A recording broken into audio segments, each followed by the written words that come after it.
বিপ্লব আমাদের দেশ, সমাজ, মানুষ, বিভিন্ন প্রতিষ্ঠান সব কিছু ধ্বংস হয়ে গেছে।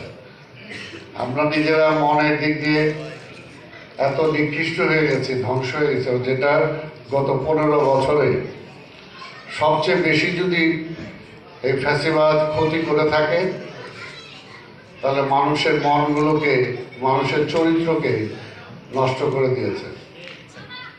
এখান থেকে বাঁচার একটি উপায়, নির্বাচিত সরকার আছে, পাশাপাশি শুধু সরকার হলেই হবে না, যেটা আমি বললাম, সালামে যেটা বলছে যে কালচারাল রিভলিউশন দরকার। আমাদেরকে পরিবর্তন করতে হবে, আমাদের মননশীলতে। আমরা সবাই এখন শুধু চাই এবং সমাজে যারা বড় কিছু মনে করবেন না, মানে তারাও যেন সবাই আমরা সেলফিশ হয়ে যাচ্ছি, ব্যক্তি কেন্দ্রিক হয়ে যাচ্ছে, একটা পরিবার কেন্দ্রিক বড় জোর।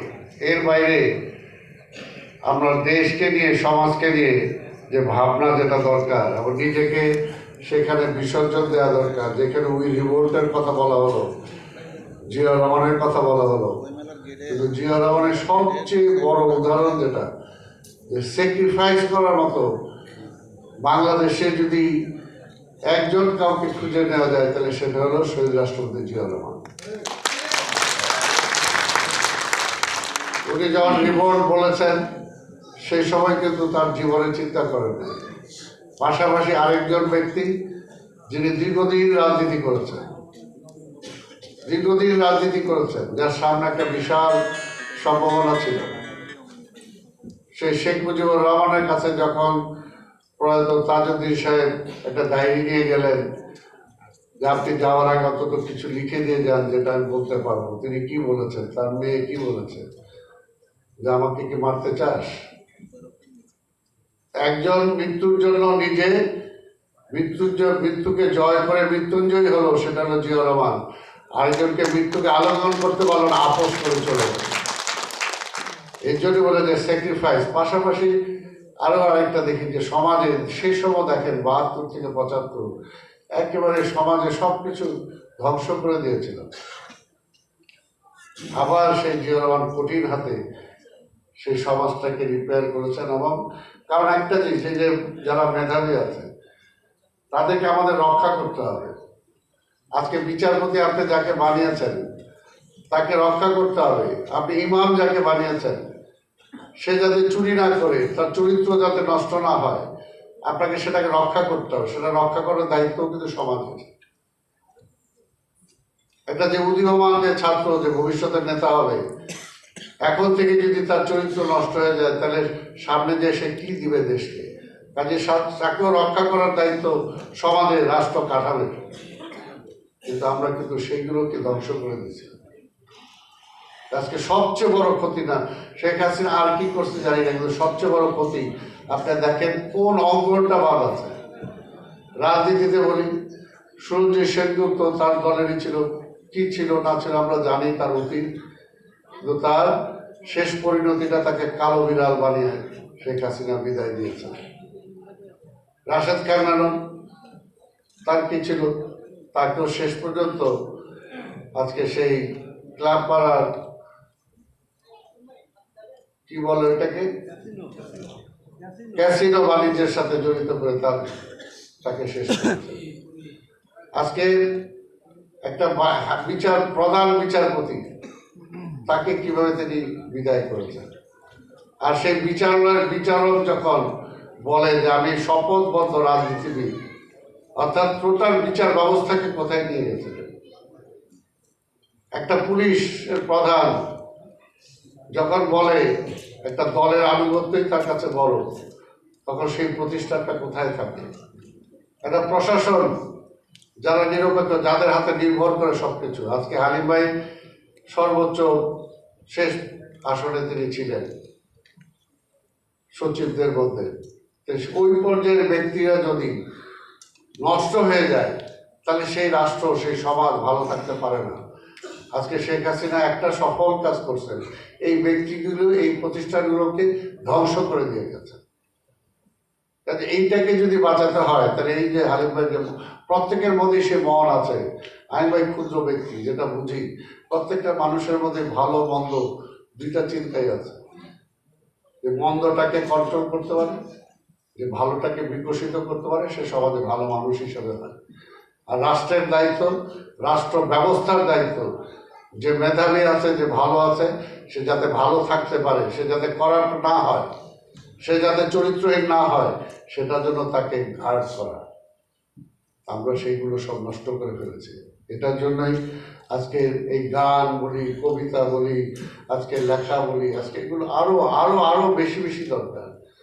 এবং সমাজের এই পর্যায়ের মানুষরা যখন কবিতা নিয়ে চিন্তা করবে, তখন স্বাভাবিকভাবে তাদের মধ্যে সমাজ, সাধারণ মানুষ, সব কিছুর চিন্তা তাদের মধ্যে আসবে।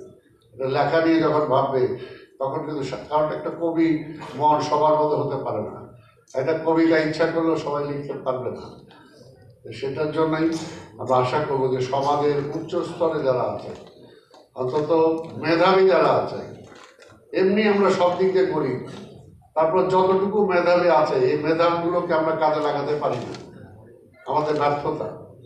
গত আওয়ামী লীগ আমলে সব কিছু এমন ভাগ করে গেছিল, আওয়ামী লীগ বিএনপি, আওয়ামী লীগ বিএনপি, শুধু কবরস্থানটা বাদ ছিল। কিন্তু মেধাবী যারা, তারা তো রাষ্ট্রের, আর সেই মেধাগুলোকে যদি আমি কাজে লাগাতে না পারি, তাহলে ক্ষতিগ্রস্ত হয় রাষ্ট্র।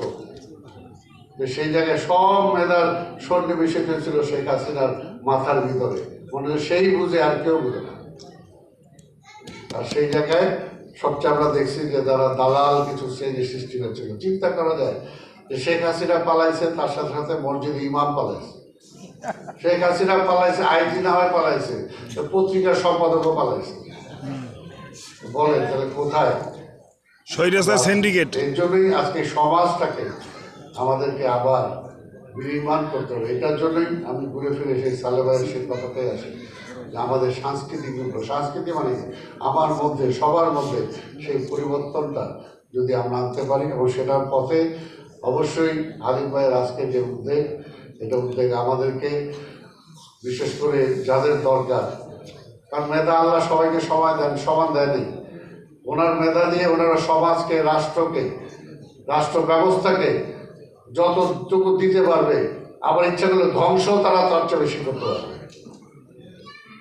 তারা দিতেও পারবে, তারা ধ্বংসও করতে পারবে। কাজে আমরা দেখি যেখানে এই লোকগুলোর মধ্যে যদি ওই চিন্তা, মননশীলতার মধ্যে যদি কাব্যিক দিকটা আসে, এইরকম মন ভাবনা আসে, তাহলে স্বাভাবিকভাবে সেই সমাজ পরিবর্তিত হবে। তা না হলে যে বললাম যে ব্যক্তি চিন্তা, ব্যক্তির স্বাচ্ছন্দ্য, পরিবারের স্বাচ্ছন্দ্যের কারণে দেশ জাহান্নামে যাবে। তাই আসুন আমরা সবাই চেষ্টা করি যে আজকে হালিম ভাইয়ের উদ্যোগকে আমরা স্বাগত জানাই, এবং এই ধরনের মননশীল যাতে আমরা হতে পারি, এবং নিজের সেলফ ব্যক্তি চিন্তার ঊর্ধ্বে সমষ্টি চিন্তাটা যাতে আমরা করতে পারি, সেই চিন্তা চেতনা নিয়ে যাতে আমার সমাজের প্রত্যেকটা স্তরে আমরা অবস্থান করতে পারি, বিচরণ করতে পারি। এবং যাদের, আমি আবার বলব, ওনাদের বেশি দেওয়ার ক্ষমতা আছে, সাধারণ মানুষের সেই ক্ষমতা নাই, তাহলে ওনাদের দায়িত্বটা বেশি।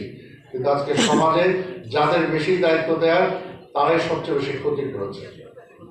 তারা যখন সেলফিশ হয়ে যায়, তখন সমাজ ক্ষতিগ্রস্ত হয়।